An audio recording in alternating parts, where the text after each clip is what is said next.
I'm not going to spend a ton of time on this, but because I told you about it earlier this week, I do want to follow up. Earlier this week, after being arrested for a second time, Donald Trump went to the Cuban restaurant in Miami, Versailles. And at that restaurant, Donald Trump promised food for everyone. Okay, remember this bizarre moment? Are you ready? Are you ready?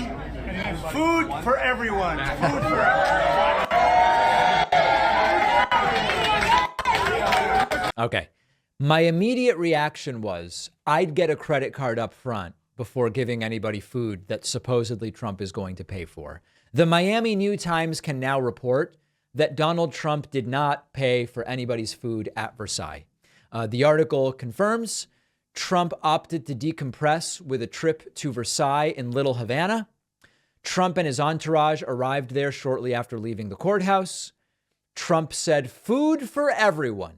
So the New Times wondered, did Trump treat his fan club to some food? It turns out no one got anything, not even a cafecito to go. A knowledgeable source assures the New Times that Trump's stop was 10 minutes long. It didn't leave time for anyone to eat anything, much less place an order. And of course, Donald Trump did not leave any instructions to bill him or charge his credit card or whatever the case may be. This is a very small story in the broader context of everything that happened in the last week, which was an absolutely insane week. It is not the most important story, but it is a reminder that this is a habitually dishonest and despicable guy who cares about his supporters only as far as they are useful to him. And the Versailles incident is the epitome of that.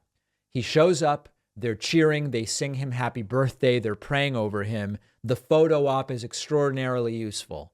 And so he yells out food for everyone, but then he leaves because he doesn't actually care about it. He doesn't actually want to give anyone anything. He doesn't actually respect or value these people anywhere beyond the extent to which they are useful to his campaign. We saw it with the fundraising grifts. We saw it around elections. We've seen it so many times. Food for everyone. I would have gotten the credit card up front. He paid for nobody's food. We have a fantastic program for you today. Few programming notes. Number one, we will be off on Monday for Juneteenth.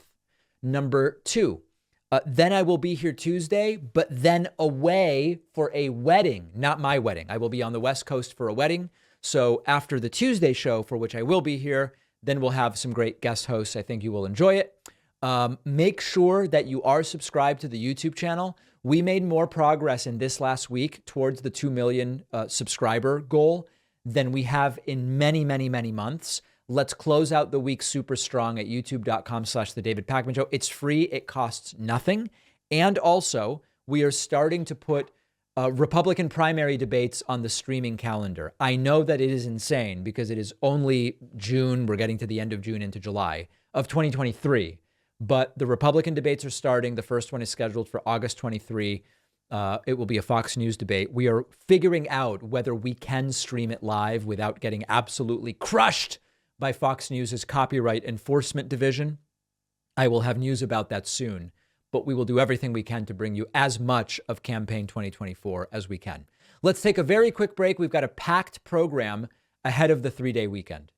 One of our sponsors today is Fume. Not everything in a bad habit is wrong. So instead of a drastic, uncomfortable change, why not just remove the bad part from your habit? Fume is an innovative, award-winning device that does exactly that. Fume is not electronic. There's no vapor or harmful chemicals. Fume is just a delicious flavored air that makes replacing your bad habit easy. Your Fume comes with an adjustable airflow dial and is designed with movable parts, which is great for fidgeting, which can be great for people breaking bad habits. Look at what people online are saying. They weren't sure what to expect, but ended up loving the taste and the feel. Stopping is something lots of people put off because it's difficult to do. But switching to Fume is easy and enjoyable. There's no reason that you can't be the next Fume success story. Head on over to tryfume.com and use the code PAKMAN to save 10%. When you get the Journey Pack, which comes with the device and 3 flavors, the link is down below.